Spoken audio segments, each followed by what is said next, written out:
அமைதி, செழிப்பு ஆகியவற்றால் நிரம்பி இருந்தது. அப்போது வேறு ஒரு பரிமாணத்திலிருந்து இருள் ஒன்று நம் உலகை சூழ்ந்தது. அதனால் பெரும் போர் தொடங்கியது.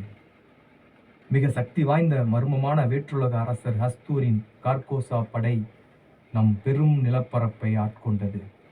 நம் மக்கள் அடிமைப்படுத்தப்பட்டு வதைக்கப்பட்டனர். போர் தொடர்ந்தது. கார்கோசா படை முழுமையான வெற்றியின் விளிம்பில் நின்று கொண்டிருந்தது. உலகில் இருள் சூழ்ந்து ஒளி குறைந்தது.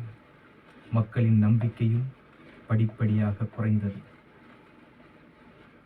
ஆனால் உலகின் கடைசி நம்பிக்கையாக ஒரு சிறு தக்கிகளின் படை மனம் தளராமல் அதுல இருந்து போலாம், பார்த்துக்கலாம்.